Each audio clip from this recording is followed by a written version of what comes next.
Estamos en Siga Siga, en plataforma de pensamiento latinoamericano. Estoy acompañada por Facundo Peralta y Gustavo Gamboa, mis compañeros aquí Hola, Cecilia. en este segmento. ¿Cómo estás, Ceci? ¿Cómo están? Bien. Bueno, estamos en una semana que no nos ha permitido sonreír precisamente porque han sido asesinados 4 trabajadores. Héctor Raúl Figueroa, Diego Celentano, choferes de colectivos, el chofer también Marcos Daloya y este chico tan jovencito, el playero Bruno Busanich. Después las balaceras contra la comisaría 15, contra los micros que transportaban gendarmes.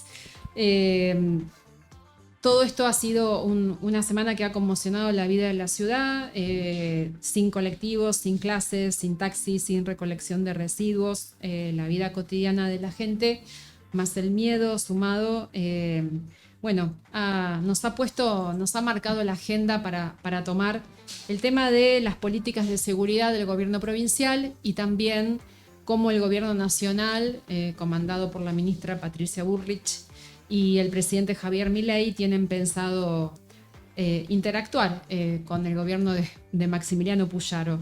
Así que para eso lo hemos convocado para charlar de todo este panorama a Osvaldo Aguirre. Él es escritor y periodista, ha trabajado muchísimo en crónica policial, en investigación policial, trabajó en el diario La Capital muchos años, justamente en esta sección.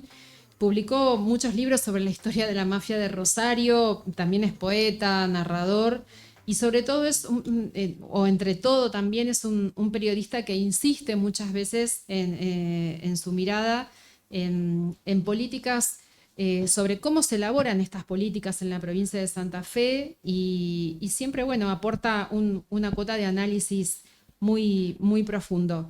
Por eso lo convocamos a Osvaldo para charlar con nosotros hoy. ¿Cómo estás, Osvaldo? Hola Cecilia, ¿cómo estás? Hola, Gustavo. Hola, Osvaldo, ¿cómo estás? Te queríamos preguntar un poco cómo...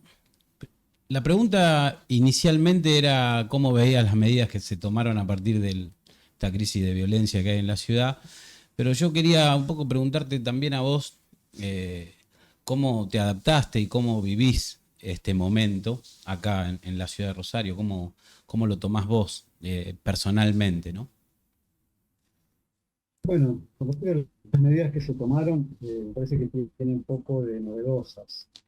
Son básicamente medidas que se están tomando desde que se inició este ciclo de crisis de seguridad en la provincia y particularmente en Rosario.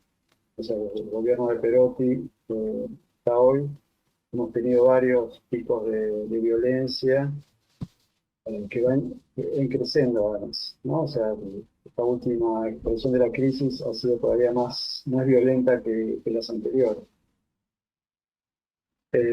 Y las medidas, tanto las respuestas del gobernador, Maximiliano Puyaro, como de la ministra de Seguridad de la Nación, Patricia Bullrich, creo que no nos sorprendieron porque reflejan un punto de vista sobre el problema que ya habían expresado de manera sobreabundante desde la campaña electoral hasta hoy. En cuanto a cómo, la segunda parte de la pregunta, Sí. bueno, eso es más complicado responder, ¿no? Porque lo que uno puede ver es que efectivamente, o sea, la inseguridad es algo que forma parte de la vida cotidiana, ¿no? En Rosario. Es algo que ha sido bastante estudiado, digo, eh, por parte de especialistas respecto de cómo el miedo al delito y de cómo efectivamente la percepción social del delito incide en comportamientos de todos los días, ¿no? Respecto de qué llevar o qué no llevar cuando uno sale a la calle, a qué hora o a qué no hora circular por tal o cual zona. Eh, Eso me parece que nos afecta a todos, ¿no? O sea, no, es como que hay una especie de, de precaución así que uno toma en cuenta, ¿no? Me parece y que es también, obviamente, una manifestación bastante seria del problema, ¿no? Y de la falta de cuidado también de la pérdida de control por parte de- del gobierno, de la policía respecto del orden en el espacio público, ¿no? Bueno, hola Osvaldo. Eh, Hola, ¿cómo estás? Te quería hacer una pregunta. El gobernador Puyaro con Cococcioni, eh, Mm. en el planteo de diagnóstico cuando asumen la provincia, ven que en la cárcel los sectores narcos policiales comandaban la violencia en la ciudad. Y bueno, ante esta posibilidad de una mirada de restricción, muy el estilo de Bukele, ¿no? Con la Bullrich y todo esto, intentaron tocarle la oreja a los sectores narcos, a los pabellones de alto perfil, pero no tenían instrumentado el tema en la calle, ¿no? Me parece que, no sé si vos tenés esa mirada, que no tenían un plan de acción en la calle y fue algo muy, muy inesperado para ellos. Sí, tal cual. Creo que, bueno, hay una frase o una consigna que el gobernador dice reiteradamente, es que controlar la cárcel es controlar el delito. Bueno, estamos viendo que algo en esa ecuación no está funcionando. Eh, También podríamos preguntarnos, la política que lleva adelante hoy el gobierno provincial, ¿es una forma de controlar la cárcel, efectivamente? Este tipo de endurecimiento, ¿no? De las condiciones de detención de los llamados presos de alto perfil, ¿eso asegura el control de la cárcel? También podríamos preguntarnos cómo inciden otros aspectos en el problema. Hoy lo que vemos ya a fines del año pasado, la situación en los penales provinciales era de hacinamiento, o sea, ¿Mm? estaban colapsados, había más cantidad de presos de los que podían alojar las cárceles.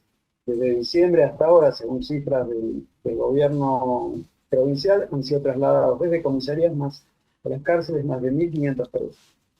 Sabemos por experiencia que el hacinamiento, y además el hacinamiento de presos, digamos, con historiales tan conflictivos, es un elemento potencial de nuevos problemas en la cárcel. Entonces, volviendo a lo anterior, o sea, lo que estamos viendo es que controlar la cárcel no necesariamente significa controlar la calle, o que por lo menos este tipo de control de la cárcel no está asegurando el control de la calle.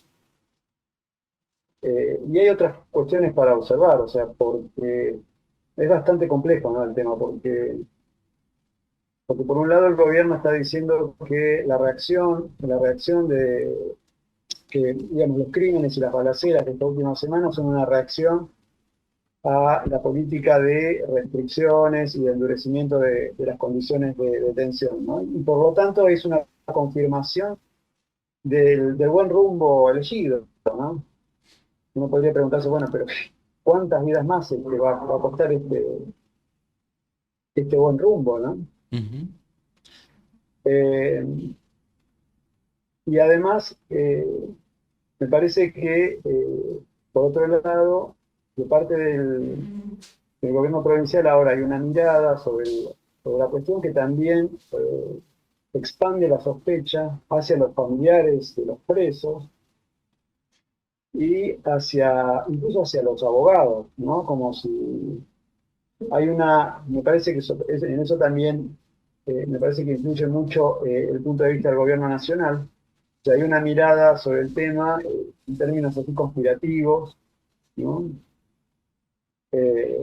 Donde, bueno, se estaría enfrente de una organización o de una concertación de bandas que están acudiendo a distintos recursos y donde, por ejemplo, la presentación de un habeas corpus tendría que estar teñido de sospecha, ¿no? Es hacer una maniobra relacionada con fines delictivos. Eso también me parece bastante grave, ¿no?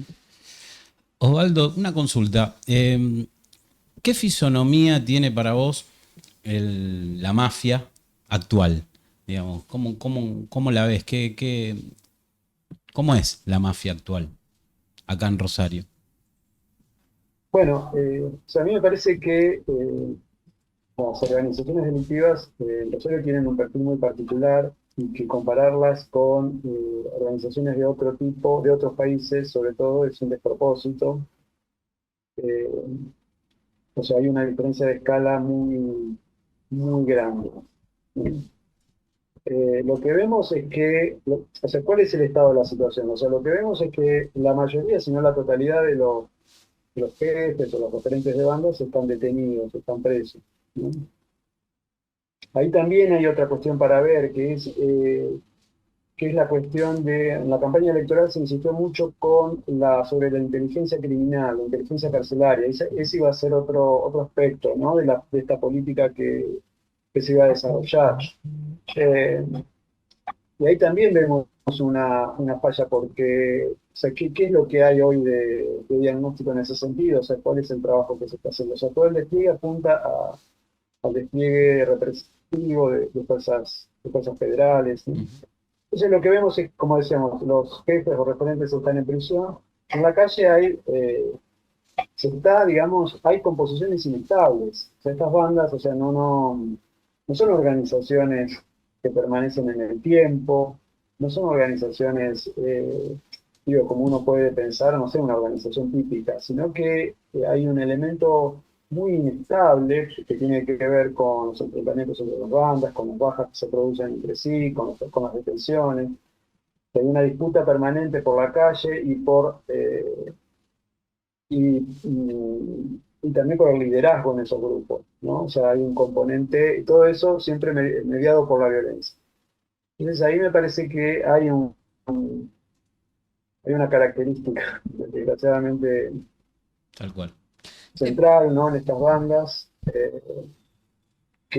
bueno, que singularizan a Rosario, por lo menos en el país, ¿no? Porque este tipo de fenómeno no se da en otras grandes ciudades. Ahí en estos días se empieza a discutir una cuestión de términos que son términos que caracterizan a la situación, ¿no? Por ejemplo, viene Burley y dice narcoterrorismo, narcomenudeo, es decir, bueno, en Rosario se dicen, hay muchos investigadores, sociólogos que hablan de narcomenudeo, que la escala del negocio en Rosario, de lo que pasa en el territorio tiene que ver con eso. Después otra cosa es lo que pasa por Rosario y que va por los puertos. Digamos, son como escalas donde la gente que vive en los barrios y los jóvenes implicados en estas bandas no son los que participan de los negocios de la droga que va por los puertos, o que hay como relaciones, eso lo que vos marcas, muy inestable. O sea, ¿cuál es el término que vos elegís para caracterizar esta situación? Porque también se habla de las bandas narcopoliciales para marcar la connivencia entre los narcos y la policía. O sea, hay como una serie de capas para caracterizar el fenómeno, pero es como que no terminamos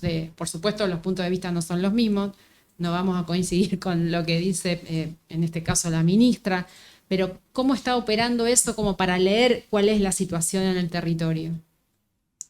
Bueno, a mí me parece que hay dos aspectos en el fenómeno que, bueno, son bastante conocidos. Uno es muy visible, que es el de la violencia de las bandas en la calle, y otro muy poco visible, que es el que de vez en cuando surge a la luz cuando en algún punto de Europa o de Oceanía se descubre un embarque de cocaína que salió de los puertos de acá de la región, o cuando así muy excepcionalmente se lleva adelante una investigación sobre lavado de dinero.